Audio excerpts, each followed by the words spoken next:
Do you struggle with sciatic nerve pain? Do you have problems when you're bending over, things that are really tight in the back of your leg, or maybe you're just sitting down for too long and all of a sudden your leg is screaming at you? Well, if that's the case, today we're going to talk about some of my favorite ways for addressing mobility of your sciatic nerve. My name's Brian. I've been in the health and wellness world now for close to 20 years, and I've been in the pro-metabolic world for nearly 10. And today we are going to talk about movement of your nerves. When it comes to sciatica, what people refer to as sciatica, the pain sensation itself can be excruciating. It can be so excruciating that people will actually go in and have surgery to have parts of their nerve cut and moved because of how tight it can get, or at least how tight it feels. First thing we need to understand when it comes to the sciatic nerve is actually where it lives and what it does. Sciatic nerve runs from your lower back down the back of your leg, goes through your glute, through your piriformis, down through the hamstring, down all the way to your foot. And at the back of the knee, it branches out into various other nerves, your tibial nerve, your common peroneal nerve, and so on. When it comes to the reason people have sciatica, there can be lots of reasons that it occurs. It can be caused because of poor muscle tone. Maybe some of the muscles that you have that the nerve runs through are really tight and they're compressing that nerve, causing it to not move well. Or maybe there's an issue in the muscles being really tight and causing an inflexibility. And that inflexibility is changing your movement patterns, and your movement patterns are now irritating some of the neural tissue. Whatever the reasoning may be, there's lots of solutions for it. But sometimes what you actually need to do is you just need to move your spine and legs in a way that allows that nerve to move freely. So today we're going to cover several different exercises that can help with freeing up that nerve. So when it comes to assessing what kind of effect some of these movements have, what we want to look for is first gathering a baseline. What's our level of discomfort? What's our level of movement quality? What we want to make sure of when we're addressing nerve tissue specifically as our focus is that the tightness or inflexibility that we might experience in some of these assessments, we never want it to exceed a 3 out of 10. So we're looking to see if a 3 out of 10 level of tension is met in certain positions. And if it is, then we back off. We don't want to go beyond that. We don't want to push to a 4 out of 10 or a 5 out of 10. Reason being, if you damage a nerve, it can take a long time to heal. So we want to make sure that anything flexibility-wise, we're stopping when we hit that 3 out of 10 simply because we don't want to cause any more harm that might be going on in there to begin with.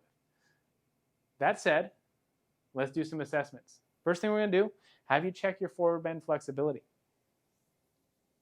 Go down, get an idea of how far that is. I'm a little tight today.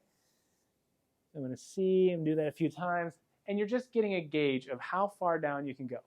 Do it a few times because you might warm up, but once you stop seeing a change, you can kind of start to say, okay, that's about where I am. Now, if you happen to have really good flexibility, you can touch the ground, whatever, cool. These exercises might still make you better.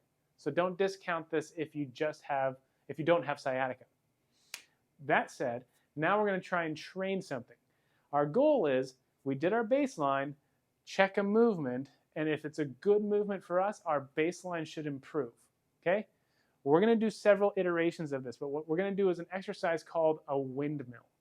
What a windmill is, I'm actually going to have one foot here. In this case, my right leg is the target leg. So if that's the target leg, that foot's going to face forward or maybe at 11 o'clock. And this leg here is going to face about 9 o'clock, 9:30, 9:15, depending on where you're at. Okay? What I'm going to do, I'm going to take the right arm overhead. I'm going to rotate towards that side. Back of my left hand is going to trace down this left leg. I'm going to push my straight right leg back and go down. Now that is where I hit my 3 out of 10. So I'm not going to push beyond that. I'm going to go down. I'm going to come up. If you have more flexibility, you might be able to get lower. If you have less flexibility, you might be able to stop sooner. But remember, we don't want to exceed that 3 out of 10. So we're going to do about 10 repetitions of that. And we're just basically pushing up against that tight restricted tissue and coming out of it. So now we're going to recheck the forward bend. And that is significantly easier for me. So still a little tenuous, but definitely made a difference. So now the next iteration of that is, let's add some sort of weight or load to the movement.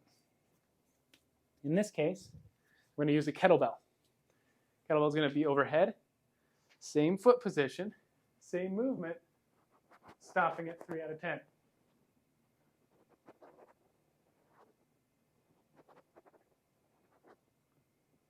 Go for about 5, maybe 10. For sake of the video, I'll stop at 5. And you can use a dumbbell.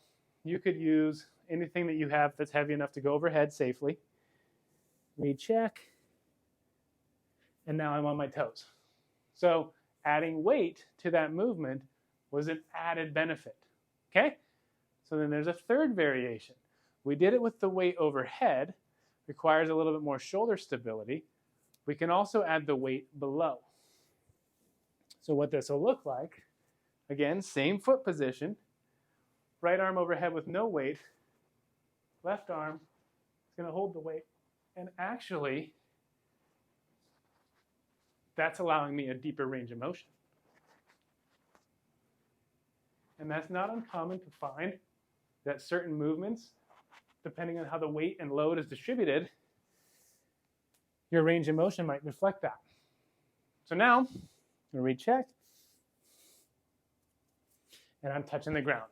So you see there's 3 different variations there. You have the body weight version, which is going to be the least weight on the body, usually where I suggest people start. Figure out if that's helpful for you, figure out if that movement pattern even gives you any benefit, especially before you load it up. If it does give you benefit, then you've got a couple options. You can do it with a weight overhead.